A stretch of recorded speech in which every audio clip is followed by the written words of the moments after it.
the counting of ballots from the November 4th election. Maricopa County has settled down finally to where we think the numbers are going to be final. Our 8 precincts have roughly 16,300 active voters. 9,700 of them are enrolled in early voting. Just 4,100 votes were cast in the Littleton bond election, and 58.9% cast ballots supporting the board's proposal to finance our next school.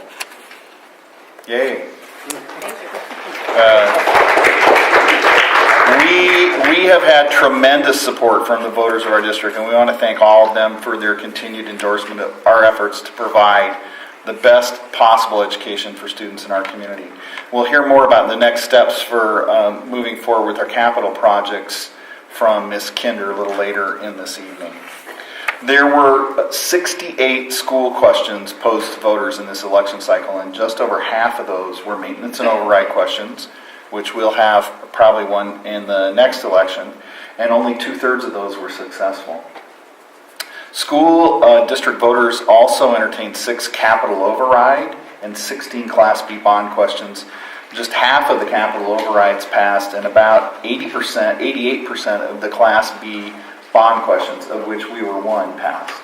So we were in the right group in the right year.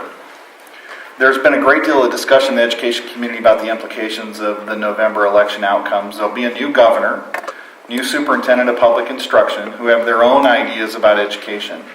Governor-elect Ducey has just conceded it may not be possible for his team to come up with a balanced budget. Superintendent of Public Instruction-elect Douglas will have to administer a $2 billion federal grant program in Arizona, even though she's opposed to the federal government's involvement in education. In more positive news, representatives of the Act for Kindergartners Coalition are advocating for additional classroom time for all of Arizona's youngest students, and the Coalition of Educators and Business Leaders has been joined by members of the Arizona State Legislature saying they believe, quote, the concept of a singularly focused coalition dedicated to bringing additional classroom time to every kindergartner in Arizona is a well-timed and much-needed effort. Like Mrs. Nielsen, I attended the legislative workshop, and we got a lot of updates on things happening now. Committee chairs and those kind of things are coming out, so we're starting to see what the legislature is going to look like and what the budget deficit is going to look like. And right now, that's in the neighborhood, I think, of everything I saw, all told, about $1.4 billion, if you include the school finance. So it was bad. It's bad. Again, I'll be working on policy and advocacy strategies with ASA as their president. I've been asked to co-chair the policy committee for ABEC, which is the Arizona Business Education Coalition, for another year with Michelle Bolton from Cox Communications. Our more sophisticated business policy partners think that even though there'll be numerous zany bills dropped in this session, there are enough moderate-leaning representatives in the House to effectively run a defense and keep some of those things from passing third read and going on to the governor. Since we last met, the State Board of Education awarded the contract for the new statewide achievement test.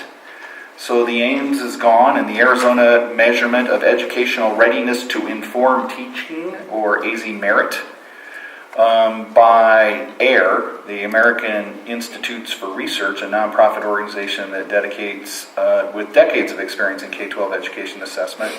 And that procurement process was pretty tough. The AZ Merit will be administered in English language arts and mathematics again, just like AIMS, in grades 3 through 8, but it'll be done on computers, as well as given to students in high school who are in English or math courses. It's estimated it'll take typical student about 7 hours across multiple days, just like the AIMS test, and the testing window will be in April again.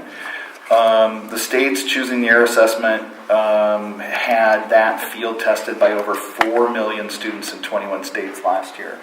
So they've got a good basis to work from. The state board still has to make decisions about how the results of AZ Merit will be used for various accountability purposes, such as move on when reading, where third graders are retained if they don't pass that test, teacher and principal evaluations and school profiles, and so the state board will begin working on that right away, I think.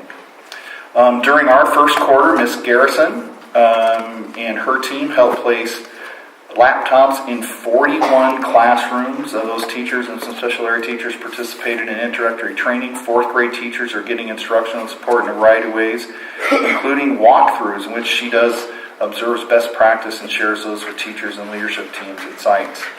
Our Director of Teacher Learning and Principals have been meeting with La Jolla Community High School to talk about 8th graders transitioning to high school already. It's not even winter break. The principal there, Ms. Haskins, wants to have a more active role in working with our staff to help make our students more successful. She shared data that will be helpful as we again look towards next year making adjustments in our teaching and learning and beyond textbooks.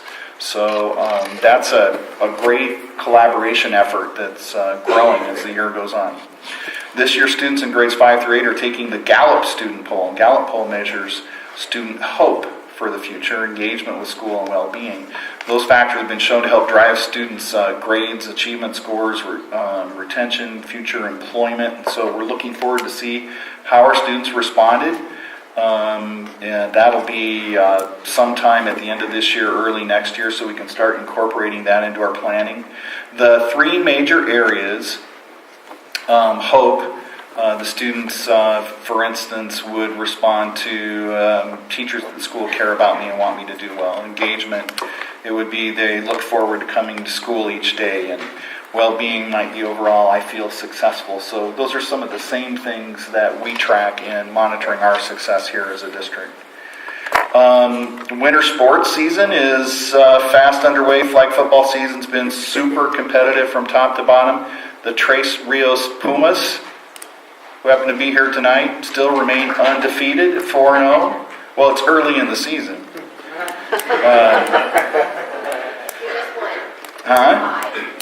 Just won another one, 5-0. It's all right, keeping up with the Cardinals. Estrella Vista Hawks are right behind them at 3-1. Did you beat the Hawks by any chance tonight? So they went to 3-2, or no? Flag football games are being played at Friendship.